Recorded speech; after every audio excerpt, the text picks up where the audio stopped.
All right, well, we're going to start the show this week with a special segment that I know I'm really looking forward to. I think we all are. I recently had the pleasure of reviewing the new book, Clarity First, right there, by Shingo Research and Professional Publication Award-winning author Karen Martin. That review ran on our site and in the Quality Digest newsletter on Monday.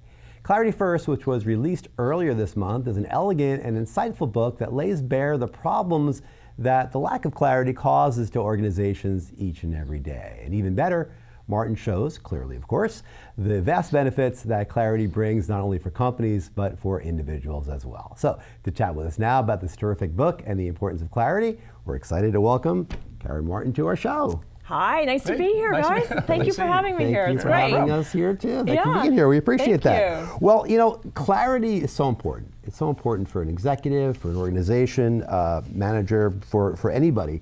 But what does it really kind of bring to anybody, any of those people? I mean, like I say, executive, an organization, or people living their life?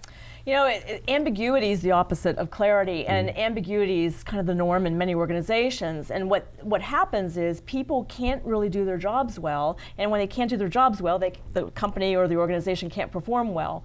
And so clarity is the ability to be precise and elegant in communication, and also know the precise customer requirements and precise way that an organization is performing, so you can make better decisions. It's all about really good decision making, which then drives good action. And what happens if you don't start with clarity?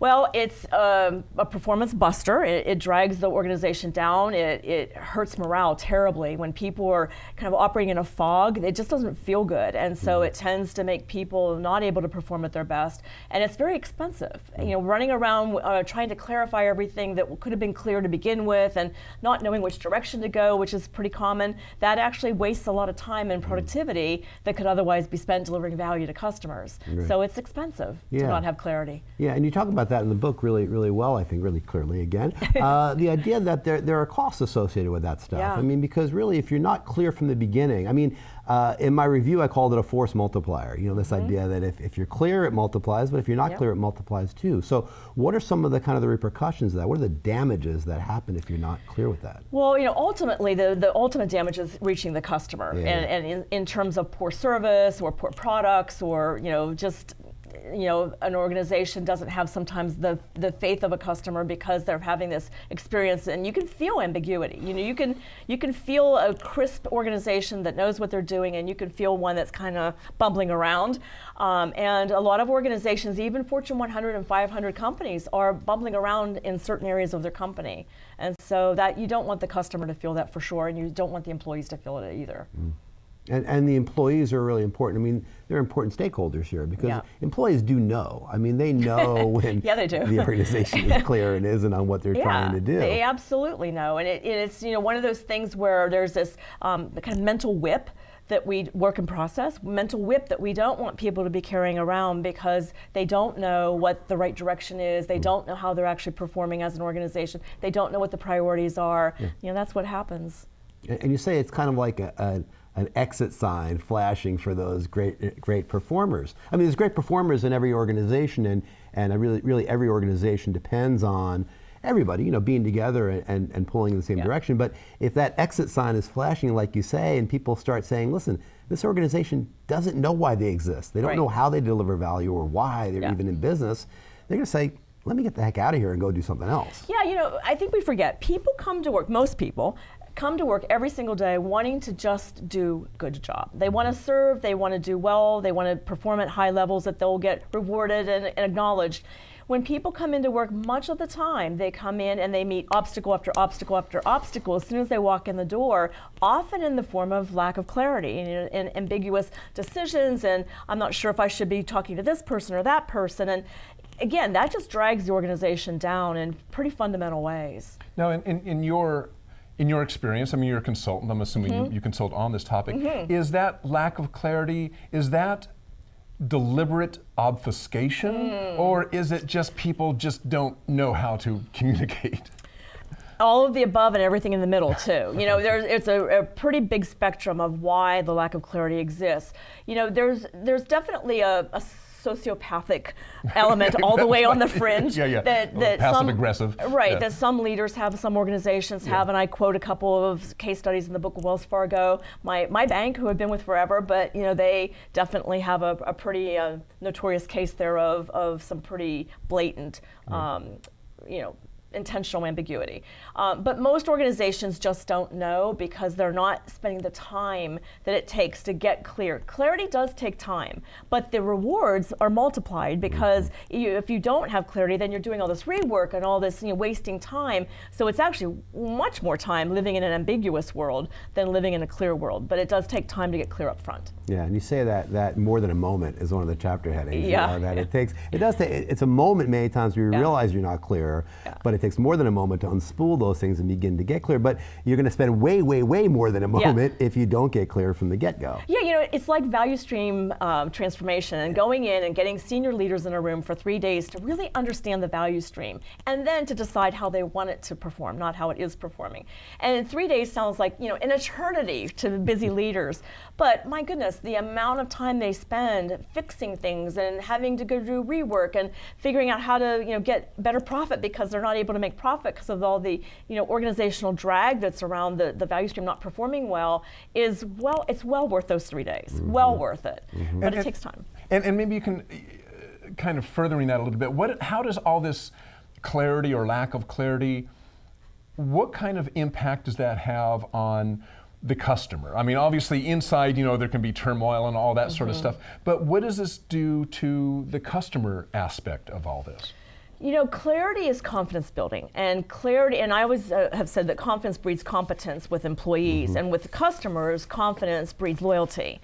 And so when customers go into an organization or interface with the organization and feel that they don't really quite know what the policy is, they don't really quite know how to fix the problem, they don't really quite know, and that happens a lot. It happens for all of us as customers too. We see it and we sense it, and that's when customers start wondering, do I really want to park my buck in this company, or do I want to go elsewhere? And healthcare, I've been working in healthcare a lot lately, and it's notorious for a customer walking in a patient and just feeling that ambiguity from the minute they walk through the door, and it doesn't give a patient much confidence when they feel that people don't really know what the process is and they're asking the same question 3 times and those kinds of things that happen. Well-oiled machines are clear. Yeah, and it's right for errors too. I mean, when you have to continue to, you talk about having to kind of fill in data, percent, what was this? Percent complete and accurate. Percent complete and accurate, right. Powerful metric. Mike Osterling, right? Actually, it was developed by Bo Keat and Drew Locker, and then Mike and I added one additional element to their definition. Can you explain that? Yeah, so percent complete and accurate was looking at the amount of rework done with any kind of work being passed down, and their original definition was rework was defined as needing to add missing information or to correct information. And Mike and I started looking at it in the service sector and started seeing that clarifying was actually even more prevalent than correcting or adding. And we are not suggesting that people should not clarify. You should, to get clear, obviously. But we want to remove the need for that clarification and getting more clarity to begin with. And when you start adding that metric on any kind of process analysis, it's shocking how sometimes 0% of the time when people are past work, they can do their work without having to go back and clarify some element. That's funny. Yeah, I hadn't even thought about it. Well, it's funny because I come from a manufacturing background, and obviously one thing we talk about a lot on here is not having to do physical rework. I mean, if you do it right the first time, you don't have to go back and fix it. And you're applying that same idea to simply communication. Communicate properly the first time, and you don't have to go back and re-clarify, explain. Is that kind of the... Yeah, and actually there is physical rework, and it's usually keystrokes. Oh, true. Because no matter what work a service sector person's doing, if you get something in, you're usually looking at a computer or sometimes paper, and you're doing something and then saying, ooh, that's not clear, then you have to call or email and then go get clarity, and then you're doing it again. So there still is that physical component to it, and it's when you start looking at it, it's absolutely stunning. Mike calls it the hidden monster, and it's a dysfunction that is a disease. So is this something that you? Well, I'm assuming you can. You're a consultant. So can you easily train people to communicate more clearly from the beginning, right? Or is it just certain habits that people have? Yeah. What's the problem, and how do you address it? It's definitely habitual, and it's also, in many cases, deeply psychological, because there's fear involved with lack of clarity in many cases. And so, yes, people can be trained. The purpose of the Clarity First book was really to heighten awareness, first and foremost, that exists, because breaking any habit, the first thing is becoming aware. Right. And then the tools that are in it are really, there's nothing really earth-shattering new. It's mainly applying lean management and lean principles, practices, and tools, because they're all clarity-boosting elements of what makes lean management so powerful. So it's just maybe focusing in a little bit more on using those to achieve clarity, which then boosts performance of individuals and the whole organization. Yeah. And we have a couple minutes left, Yeah. but before we go, this was really one of the things about the book that I really loved. So the chapter headings, many of them are in the P realm. Purpose, priorities, process, performance, and problem solving. Great. And the way you lay out how clarity affects all those things is wonderful. But the final chapter is about you. One of the final chapters is about you and how the individuals are within this process, this system, with clarity or with ambiguity, and how it affects you and us and all of us, really. So what can we do, all of us, to become more clear in our own lives as well as our work lives? Right. So, I talk in the book about clarity avoiders and clarity pursuers, and then the clarity blind. So one of the first things is becoming more aware of where you fall, and you move around. You could be one primary type at work and one at home, and those kinds of things. So becoming aware of where your current, learn your current state. It's classic problem solving. That's right. The current state, where's your future state? Why is the gap there? And let's do something about it. But the other thing is just remembering from a respect for people perspective that being clear, if you are someone who has staff, being clear with your staff is an act of respect. When you're talking with a peer, being clear is an act of respect. Even if it's a little bit direct at times, it's more respectful to be clear so that person doesn't have to go through a lot of angst trying to figure out what to do with whatever it is you're asking them to do, or suggesting, or whatever that is. So that becomes a big point. And then email communication and phone communication too. Just get to the point first, and then follow it with the details in the background and those kinds of things. That helps a lot.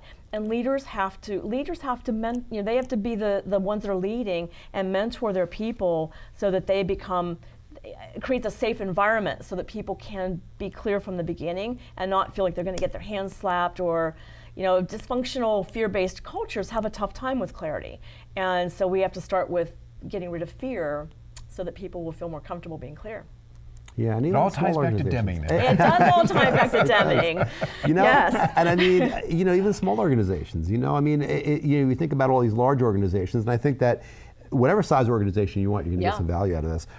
But I thought about it from our perspective, right? I mean, all the things that we do, that we, there's some cringing in there. You read this book, you're like, I kind of see that a little bit in how we're running our organization too. So, we all have people that are crying out for clarity, right, and want to be clear about what they want, what we want them to do, and what they want to do themselves. Right. So that part of it, that human part of it, like you say, it's very emotional, and it is. And you have to embrace that and not be afraid of it. Many leaders are a little afraid of that emotional part of it, but if you do that, you get a lot of benefits out of it, I think. Yeah, I mean, this whole book was spawned from emotion. It was a guy that wrote to me about the clarity chapter in The Outstanding Organization that was so moved that he cried while he was reading that chapter, because he didn't realize how much the lack of clarity was affecting him emotionally. And we spend a lot of time at work. To be in an ambiguous environment sucks. It doesn't feel good. And so it's that was one of the main drivers, was that guy sharing that email with me. Yeah.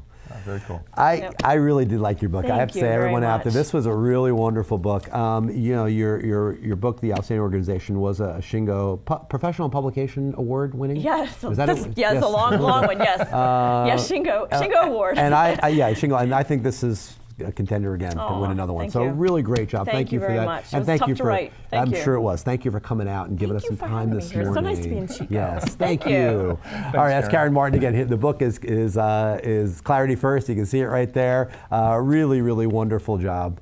We really enjoyed that one, and pick it up. I mean, it's easily found, and you can type in Clarity First. You can Google it, and you can read all about it. I like that book because you can all imagine. Yep. Okay. All right, folks. Well,